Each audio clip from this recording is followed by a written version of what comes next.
rappelle la vision que je vous avais communiquée, pour ceux qui l'avaient entendue, il y a plus ou moins une année maintenant, plus ou moins une année, lorsque j'avais eu cette vision la nuit, qui est juste avant ce qui se passe sur la terre aujourd'hui.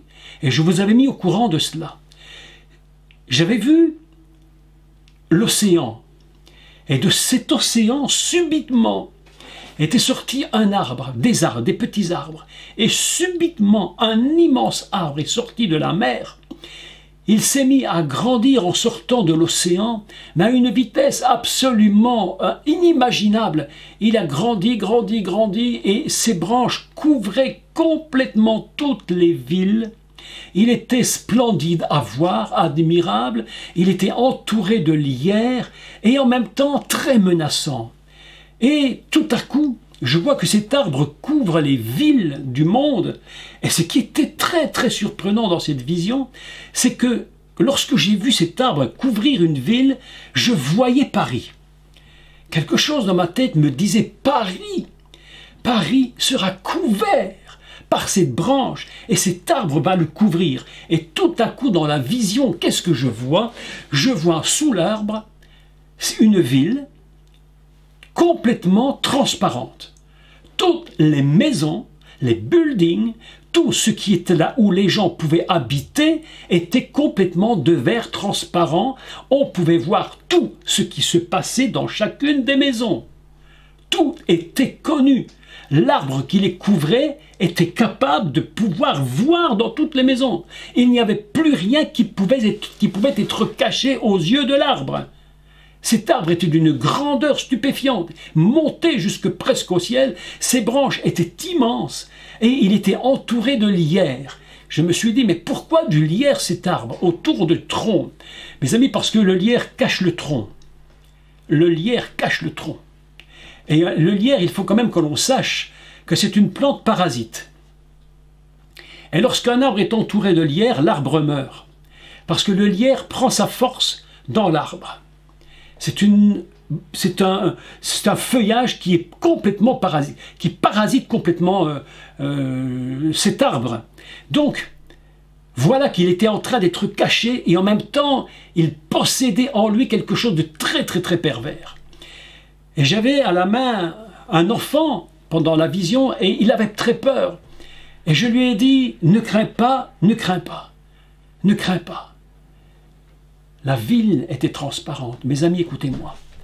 Nous sommes en train de connaître. Ça s'est passé, je crois, 3 mois, 2 mois ou 3 mois avant le premier confinement. Nous sommes en train de vivre ces choses. Aujourd'hui, le nouvel ordre mondial est en train de se mettre en place et il commence dans des endroits très très très surprenants. Regardez aujourd'hui ce que nous avons entendu dans nos télévisions.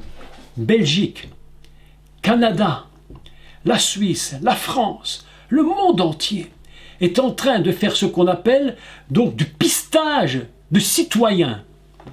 Un pistage citoyen. Ils ont mis sur Internet, mais attendez, c'est très grave, ils ont mis sur Internet un système, ou plutôt sur notre téléphone portable, où nous pouvons, avec, entre guillemets, confiance, télécharger une application où nous allons être pistés. Et lorsque tu seras à côté de quelqu'un à 1 mètre de distance, plus que quelques minutes, ton téléphone sonnera pour dire « Attention, tu es à côté de quelqu'un de dangereux ». Mes amis, on est dans un monde où le système mondial, ce qu'on appelle la mondialisation, est véritablement mise en place. La bête est en train de se préparer à sortir de la mer. Elle va sortir bientôt. Vous vous souvenez de ce que je vous avais enseigné dans le cours qui s'intitulait « Les portes de la nuit » ou plutôt « La porte de la nuit ». Lorsque Delilah, la porte de la nuit, avait endormi le soleil sur ses genoux, et le texte nous disait, très étrangement d'ailleurs, que derrière cette situation où Delilah avait été capable d'endormir Shimshon sur ses genoux, il est dit dans la pièce arrière, se trouvaient en embuscade des hommes qui attendait le bon moment pour sortir. Mes amis, je redis ceci en introduction à toute cette histoire de la bête.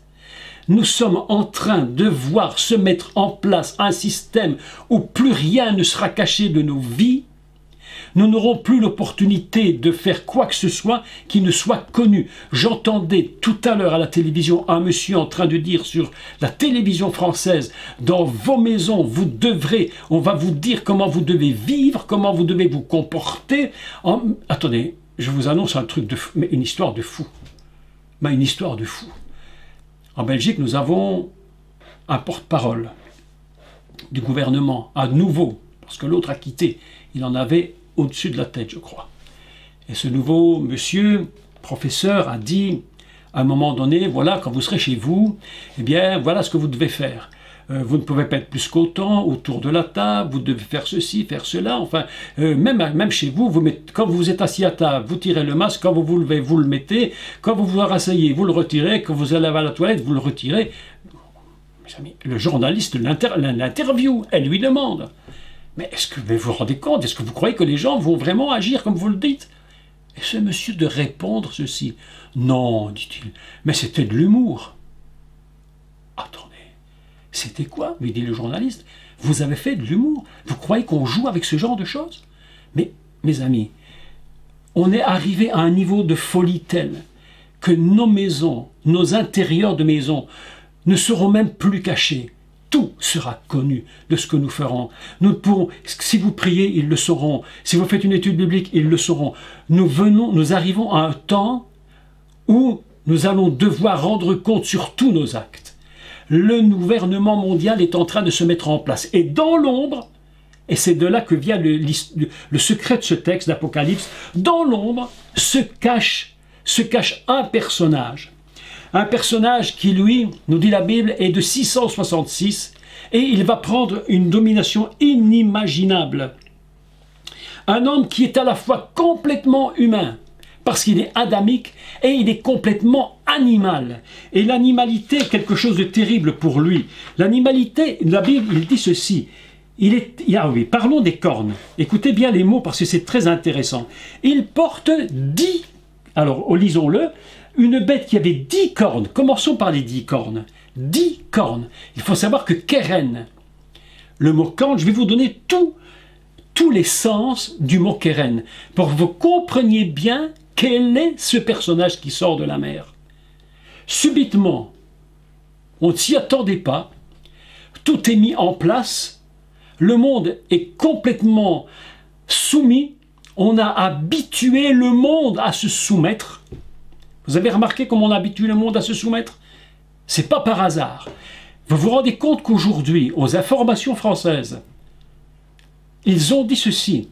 Aujourd'hui, 60% des Français sont d'accord pour qu'on fasse encore plus de dureté dans tout ce qu'on a déjà fait, qu'on augmente et qu'on serre encore plus la vis, et tout le monde est d'accord.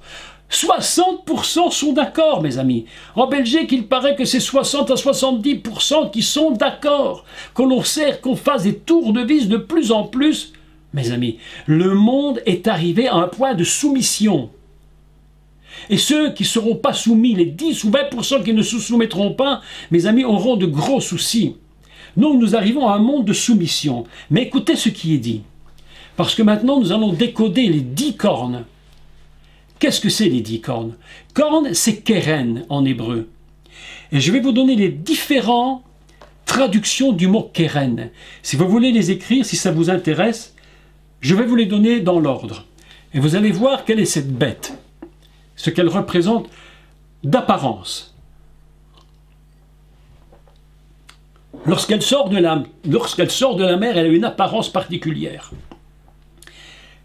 Le mot Keren signifie, premièrement, puissance. Puissance. Écoutez bien. Keren signifie également force. Troisième chose, beaucoup plus surprenant d'ailleurs. Keren en hébreu signifie un trait d'éclair. Rapide. Mais un trait d'éclair, lorsque vous voyez la foudre, vous imaginez la force d'une foudre capable de détruire, de tuer sur le coup. Trait d'éclair, Keren.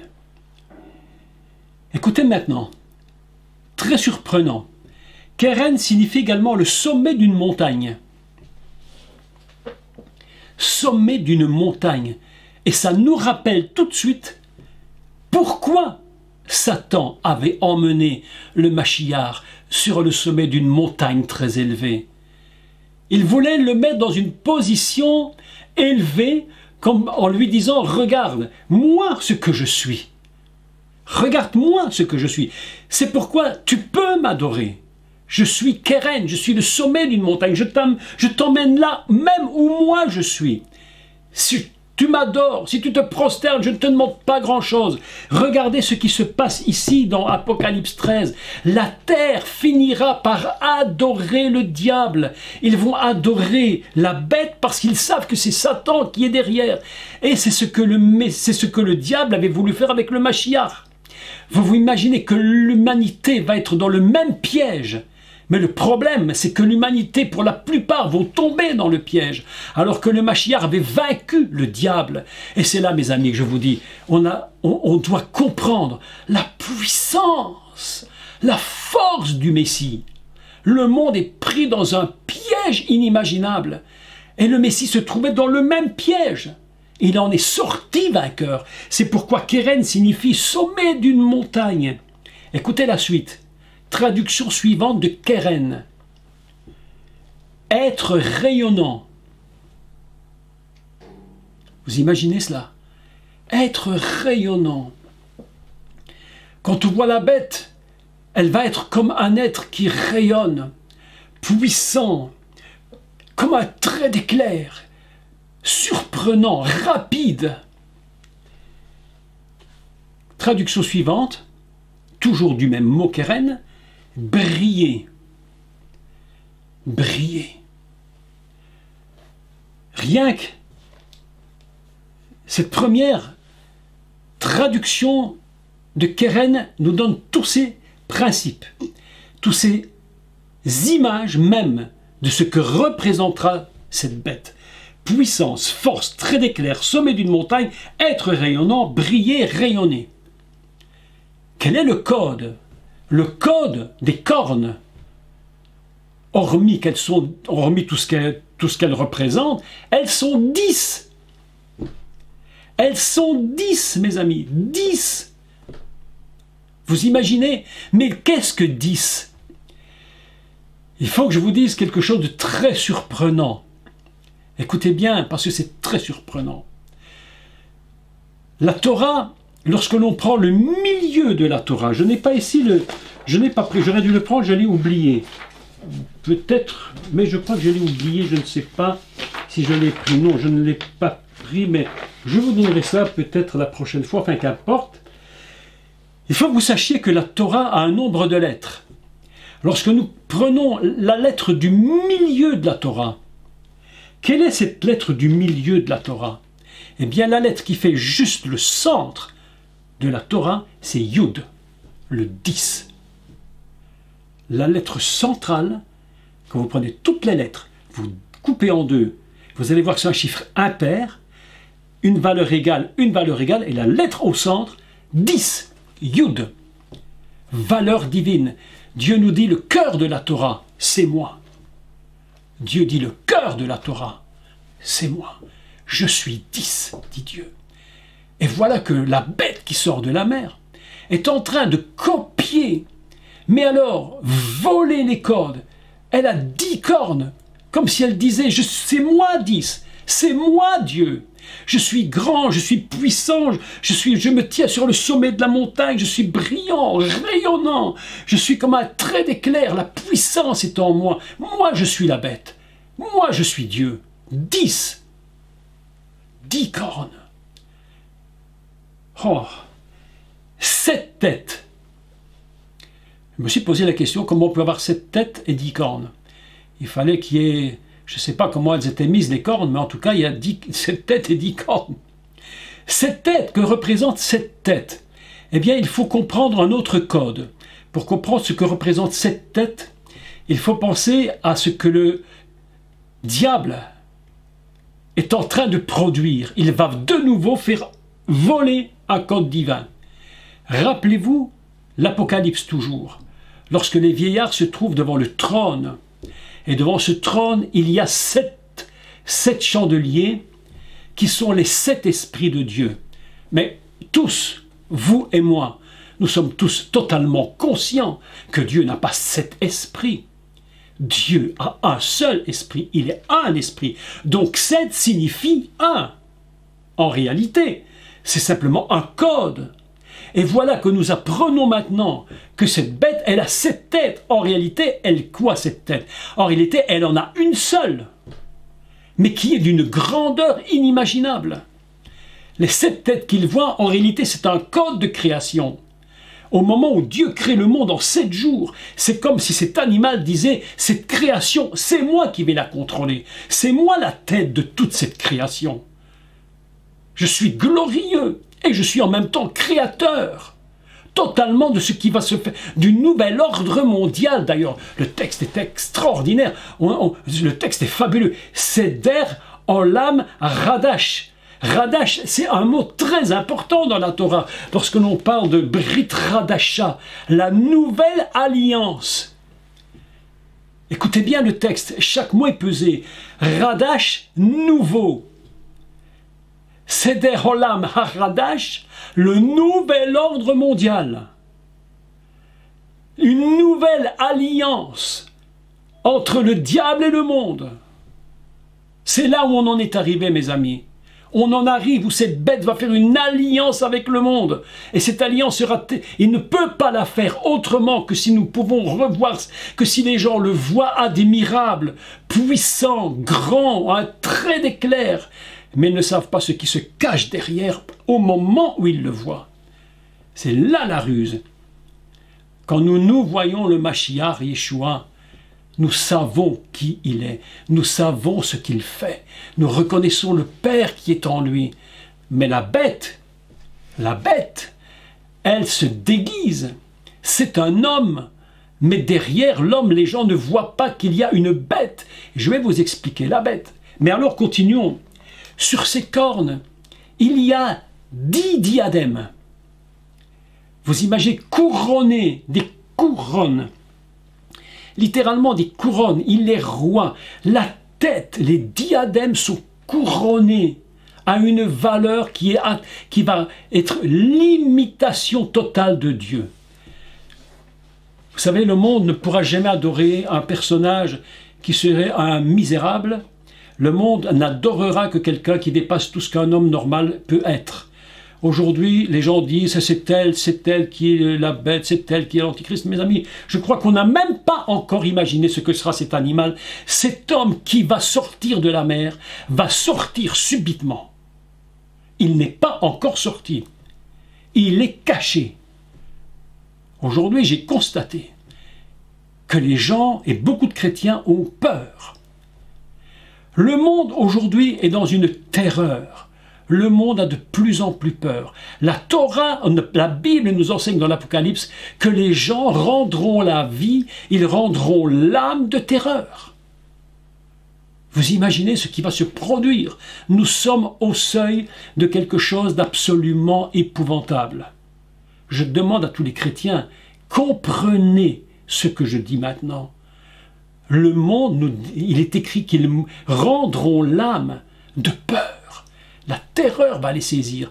Aujourd'hui, je vois comment les gens commencent d'être dans la peur. L'autre jour, je suis dans un magasin, c'était incroyable, mais incroyable. J'étais en Charente-Maritime et je reviens de la Charente et je passe dans une grande surface, je ne sais plus, Auchan, je ne sais pas quoi. Et au moment où je sors de la grande surface, vous savez, à l'intérieur, en plein été, dehors il fait très chaud, à l'intérieur c'est l'air conditionné. Hein, c'est pour le bien-être, hein, voyez, le bien-être. Alors, au moment où je sors de l'air conditionné du grand magasin, et je me retrouve donc à l'extérieur, à la chaleur, il faisait une chaleur très pas possible. Et au moment où le contraste se fait, évidemment, j'éternue. Je fais un éternuement fort. Je dis, hop, parti. Il y avait une dame qui était au bout. une dame qui était au bout. Elle a regardé, elle était comme ça. Ah, elle était comme... Je dis, mais mon Dieu, je dis, mais qu'est-ce que c'est cette histoire? Je dis, mais qu'est-ce que c'est ça? Les gens ont peur. Vous savez comment, vous savez à quel moment la peur est venue? À la chute et à la faute d'Adam et de Ish et de Isha. Lorsqu'ils ont péché, Dieu est venu le voir. Il dit, mais Adam, mais qu'est-ce qui se passe? Et Adam répond, j'ai eu peur. La peur est le fruit de quelque chose de mauvais. Les hommes rendront l'âme de terreur. 10 cornes, 7 têtes, 10 diadèmes, 10 diadèmes, couronné, il sort comme étant un roi. Ce que vous allez voir apparaître dans les temps qui vont venir, et probablement rapidement, ce que vous allez voir sera inimaginable. Ce ne sera pas un petit monsieur comme tout le monde. Il aura quelque chose de, je vais dire, un charisme absolument incroyable. Ce que les gens n'avaient pas encore vu et qu'ils ne verront plus tard, ils le comprendront plus tard, c'est que sur ces têtes-là, il y était écrit des noms de blasphème. Il va blasphémer Dieu. Il va maudire Dieu. Blasphémer le nom de Dieu, c'est-à-dire la nature et l'essence même du divin. On peut dire j'aime pas Dieu, ok, d'accord.